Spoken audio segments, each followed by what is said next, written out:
Estamos aquí en lo que decidimos llamar Divrei Shalom, palabras de paz. Shalom. Shalom, Marcelo, ¿cómo vamos? Hola, muy bien, gracias. Qué alegría volver a encontrarte. Permíteme un minutito, quiero por si hay alguien en esto de internet que entra y recién aterriza aquí y no sabe, explico rápidamente. En este canal lo que estamos haciendo es dedicándonos a conversar sobre un blog que hago que trata de aportar una lectura no desjudaizada a las sagradas escrituras cristianas que se leen cada domingo en la misa en las iglesias. Y entonces, bueno, voy leyendo y puntuando algunas cosas que me parece que los cristianos tal vez no conozcan, seguramente algunos sí, obviamente, pero que pueden resultar interesantes en este nivel de divulgación. ¿Tuviste ocasión de leer o de escuchar el blog de esta semana, Gloria? Sí, Marcelo, dos partes bien importantes. Una, pues, con referencia a la primera lectura de Isaías 45, donde nos habla un poco sobre el Mashiach, o sea, el Mesías, y habla la diferencia que nos hace la Tajat desde la parte judea de los judíos y la parte de nosotros cristianos, qué significa el Mesías para cada uno de nosotros.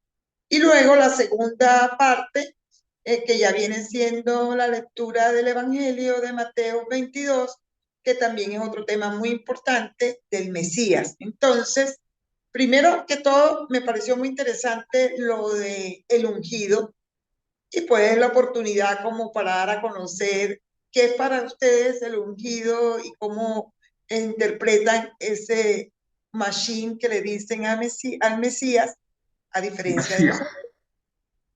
Sí, mira, lo de ungido, Mashiach, eso es, tiene que ver con una parte, una parte de la ceremonia de nombrar a alguien rey, coronarlo. En otras monarquías, no solo en la judía, también se hacía y se hace, y hay unos aceites especiales que usa el sumo sacerdote o quien sea para ungir. Quiere decir tocarlo con un poco de aceite, por lo general sobre la frente. Los reyes del antiguo Israel, los reyes del antiguo Judá, ambos reinos, o del Reino Unido en la época de David y Salomón, y Saúl primero, eran ungidos.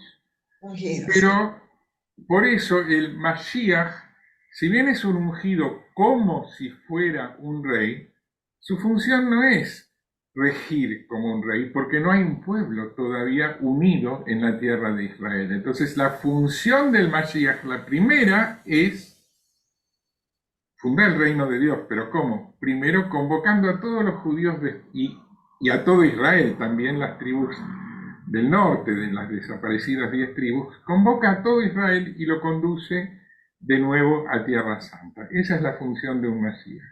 Y luego reconstruye el templo, ¿no? Y por eso Ciro el Grande, el rey de Persia, ungido, como muchos otros reyes, pero le denominan directamente el Mesías, el Mashiach, eh, porque es eso, es una persona que ha sido ungida y que además cumplió con la función mesiánica de convocar a todos los judíos del mundo, porque al destruir al imperio babilónico declaró la libertad de los prisioneros y rehenes judíos, y el que quería podía volver a Tierra Santa. Muchos decidieron quedarse en Babilonia y demás, pero unos pocos, con Ezra y Nehemías, volvieron, refundaron Judea como país y construyeron el segundo templo con dinero que les fue asignado por Ciro. Sí, Por claro. eso era un Mesías. Entonces, Mesías es una función que puede cumplir un ser humano, extraordinario, sin duda, pero no todos los desarrollos teológicos de que es eh, el que va a redimir espiritualmente a todos los seres humanos del planeta. Ahí el cristianismo tomó una idea judía de la redención gracias al Mesías y la sacó de la particularidad del pueblo judío y la transformó en un Mesías universal, por ejemplo. Pero eso es un Mesías ya diferente, aunque solo sea en eso. Más todos los desarrollos propios de la teología del credo cristiano, que son muy válidos, pero que es otra idea de Mesías. Lo de hijo único, unigénito, sin pecado concebido, todo eso es muy válido como creencia cristiana, pero no tiene nada que ver con la idea judía de Mashiach. Quizás por eso, Marcelo, ahora pienso que esa concepción, no sé si está bien dicho o no, de decir los judíos no esperan el Mesías ni creen que hay un Mesías, o sea, no esperan No, la los venida. judíos en la creencia y en la tradición judía se espera la venida del Mesías. ¿Cómo que no? La única diferencia es que no se considera que Jesús haya sido el Mesías del pueblo judío. Si venía a redimir el pueblo judío, ¿cómo puede ser que pocos años después de su muerte la población de Israel fue casi aniquilada y el templo destruido? ¿Qué redención fue esa para nosotros? No la Ya. hubo. Entonces, para muchos judíos, desde ese momento, del año 70 y pico, evidentemente Jesús no había sido el Mesías esperado por el pueblo judío. Lo que no quita que fuera un maestro espiritual para la humanidad y que otros lo consideren su Mesías según otra definición del vocablo. Pero los judíos esperamos el Mesías. La única diferencia es que los cristianos dicen que Jesús fue y que ya vino y que va a venir por segunda vez al fin de los tiempos. Entonces no tendríamos por qué andar discutiendo a ver quién tiene la razón, si fue el Mesías ese que vino o si no lo fue. Mira, cuando venga en el futuro veremos si es la primera vez que viene o la segunda. Y listo, y se terminó la discusión. Sí, sí, sí, claro. Pero se logra luego entender un poco de esa concepción que tú estás dando, de que pues si vuelve y los destruyen y todo, pues no era. Entonces, pues viéndolo de ese punto de vista, pues ustedes tienen la razón y nosotros también, y no hay También que discutir, es claro, no que hay. dos personas que dicen algo aparentemente opuesto y contradictorio tengan ambas la razón, es Ya, algo que puede ser muy cierto y quien lo diga tener también la razón. sí, claro.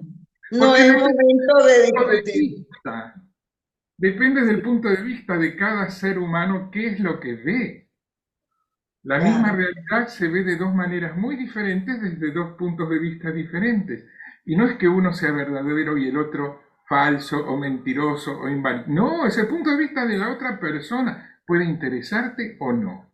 Para aquellos cristianos a quienes les interese el punto de vista de alguien que dice, no, para mí no es el Mesías porque para mí el Mesías significa esto, por tal motivo no lo es, y entonces, bueno, el día de mañana veremos si estoy equivocado yo o estás equivocada vos.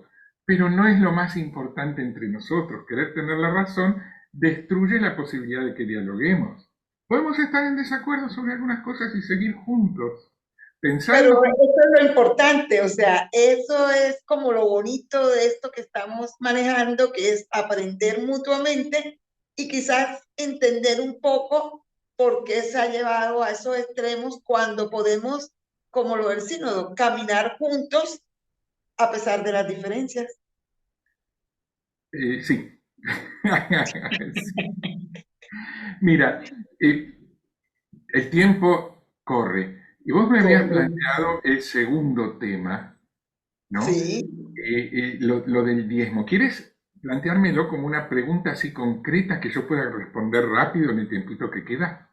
sí, quiero que me también como que nos muestres qué era para ustedes el diezmo en la época. Aquí nos están hablando de Domiciano. Entonces, ¿qué era en ese momento el diezmo y también en la época de los primeros cristianos? Porque ahí Como no, pues eran dos cosas diferentes. sí, dos cosas Diezmo y diferentes. cambiando de sentido. Mira, antes de Jesús y hasta la época de Jesús mismo, La costumbre entre los judíos era que cada adulto pagaba por año medio shekel, cada varón adulto hacía llegar al templo medio shekel. Para el mantenimiento del templo, si tú te sentías representado por el templo de Jerusalén, pagabas para su mantenimiento.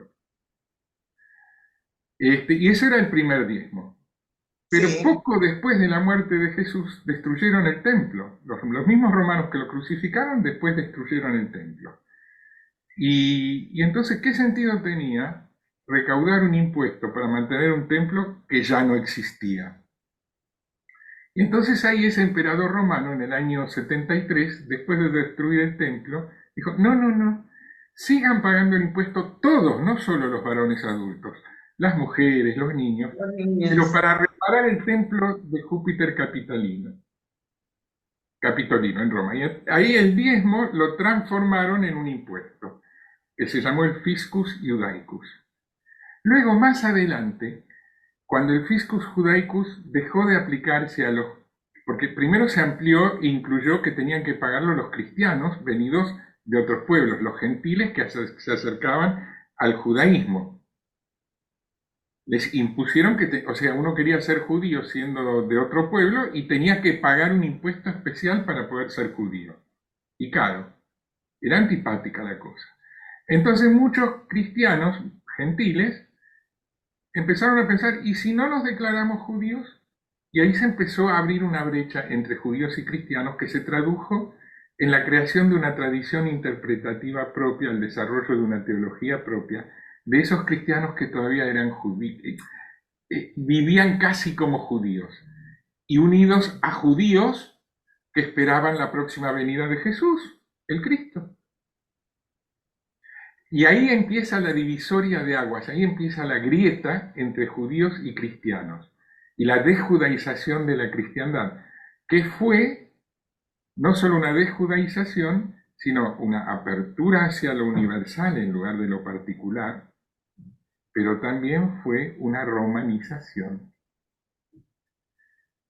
Y ese proceso marcó la dirección que tendría el diezmo para los cristianos, porque si no tenían que pagar como sus hermanos judíos, que estaban obligados a pagar un impuesto, pero ellos podían elegir declararse no judíos y aportar al mantenimiento de la comunidad. Entonces ahí ya empieza la desjudaización. ¿Entiendes? Sí, Entonces claro. forjó una identidad, un problema impositivo, forjó una grieta entre judíos y cristianos y llevó a una cristiandad de los gentiles que empezó un camino autónomo de desjudaización, además, que con el tiempo se transformó en la educación del desprecio por los judíos, y ahí tiene sus orígenes mucho del sentimiento antijudío, cristiano y no cristiano, porque de ahí se salió de la iglesia, ya no tenía nada que ver con la religión, porque no estoy hablando del credo, estoy hablando de la intencionalidad de cómo y para qué se interpreta la Sagrada Escritura, para poner distancia. Aparecieron las herejías judaizantes, el que quería celebrar Pascua en la fecha de Pesaj, o sea el 14 de Nisan, pasó a ser un hereje, y así sucesivamente. Se dejó el uso de la Didache, que era un manual de conducta muy inspirado en la ética judaica y la convivencia judaica. La iglesia tenía el Didache, el manual de conducta, como brújula, guía para los creyentes cristianos gentiles, para que aprendieran cómo era esa de vivir casi como un judío. Y alrededor del año 80 o 90 dejó de usarse la Didache, ya está, no tenía más sentido. Uno de los efectos del Fiscus Judaicus. Pero fíjate, sí, muy interesante esta parte. También me gustó mucho porque seguimos hablando de las tradiciones judías y cómo va muy asociado y el objetivo de estos encuentros, como a través del texto bíblico, de todas las lecturas de cada domingo, retomarlas, como hacer esa lectura que tú querías, judeo-cristiana, y a su vez vamos contándonos, tú nos cuentas la tradición. Así es. Y un último comentario. Te agradezco porque es muy claro lo que has dicho y me sirve que lo expliques bien. Hablaste de lectura judeo-cristiana. Yo prefiero decir judía y cristiana, pero por separado, para tener en claro que hacemos esto juntos, pero no revueltos.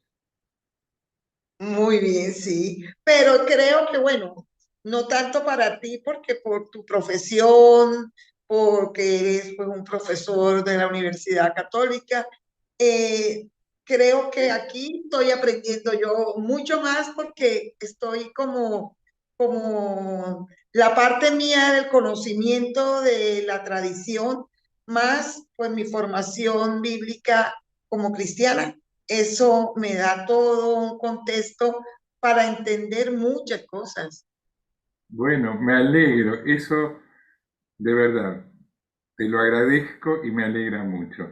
Y créeme que yo también aprendo porque para poder explicar algo hay que estudiarlo a fondo.